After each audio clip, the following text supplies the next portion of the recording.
Welcome back to Nigeria 2015. It's time now for us to take a look at what's making the headlines now. What is new? Amarachi Obani is here to give us just that.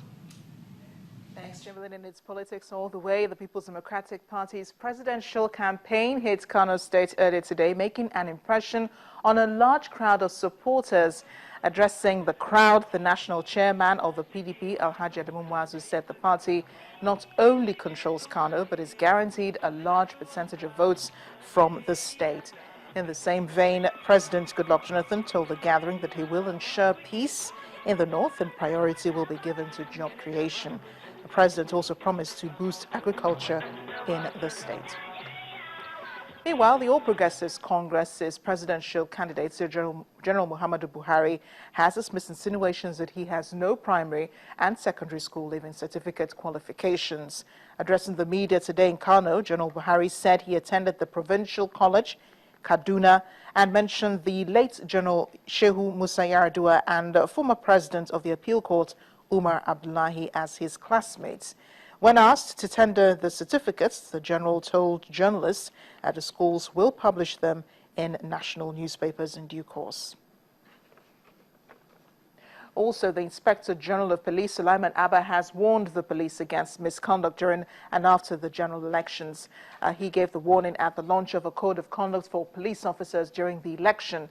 He's also warned members of the National Union of Road Transport Workers not to allow their members to be used to foment trouble during the elections. The Inspector General asked members of the union also to work with the police in intelligence gathering to minimize violence during the elections. Outside our shores now, France is determined to prevent further terrorist attacks on its soil. Prime Minister Manuel Valls announced new measures to boost the country's anti-terror efforts. Mr. Valls said the government will create 2,680 new jobs and boost spending by 425 million euros to bolster counter-terrorism efforts. He said such resources are crucial to dealing with an expanded extremist threat, with 3,000 people currently requiring surveillance across France. These new measures come after attacks in Paris 2 weeks ago in which 17 people were killed. Those are the major headlines. It's back to you, Chamberlain. Well, thank you, Amarachi. Well, we will bring you in just a moment what the military responded to. Remember, they also addressed a press conference talking about the certificate matter. And then the APC presidential candidates equally responded about it. That will be in just a moment. But we'd like to remind you that you could send a comment, feedback to us, Nigeria 2015 at channelstv.com. Don't forget, you could also use the hashtag Nigeria 2015. Tell us if you've collected your PVC, if you've not collected your PVC. And don't forget to also use the Twitter handles you see on your screen. And that's the email address that you could send your comments tonight to us, if you will.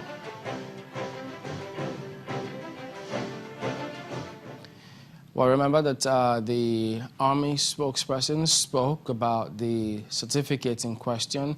Even though they all seem to have happened so fast as today, so much also happened. Even later this evening, so much was being circulated. But if we can now, we might as well just bring you the comments of the Army while they spoke on the certificates of the APC presidential candidates now.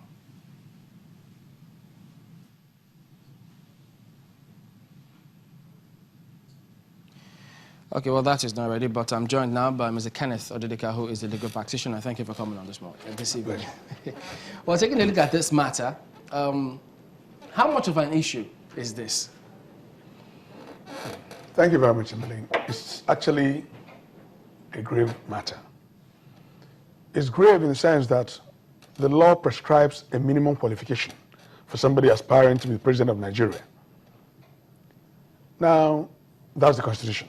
The Electoral Act and the rules by INEC say that you have to produce that minimum qualification which the Constitution has said you ought to have. Now, in the circumstance, when they bought their forms and indicated their interest that they were going to contest this election, one had expected that somebody who didn't come to as an emergency, would go through reforms and know the requirements. Now, a General Buhari, who had done that several times, who even prior to this year at least knew the requirement of WASC, being the minimum qualification, it didn't as much as get the documents, the credentials to attach. What we read in the media some time ago was that he swore to an affidavit stating that his credentials were with the military board. The section C of the form he completed said, attach such documents. And it's not as if you came to our INEC office and completed the form and went away. He took the form home. So he could easily have applied for those, assuming he didn't have any copy with him. What he said he was doing today, he could have done at that time by applying to his school or to wherever to get whatever copies if he had lost all his copies. He didn't do that. He was very arrogant about it. His attitude was condescending. And it shows the kind of person who is coming to want to govern Nigeria. And that's actually a source of concern. And that's why I say it is a grave matter. Because when the law says you should do something, the law says you should do it at a particular time and in a certain manner. It is not for you to determine when to do it or how to do it. You must do it the way the law says you should do it. If you don't do it the way the law says you should do it, then you have fallen afoul of the law. But what about those who said he did it the way the law said, because this is not the first, not the second, he's vied before, and so those documents, as he attested to in that affidavit, from what he said, but eventually he came up with a press release and said, look, he had assumed all along that all his records were in the custody of Military Secretary of the Nigerian Army, quoting from the text of the press conference which he addressed today. He goes on to say, well, much to his surprise, they are now told that although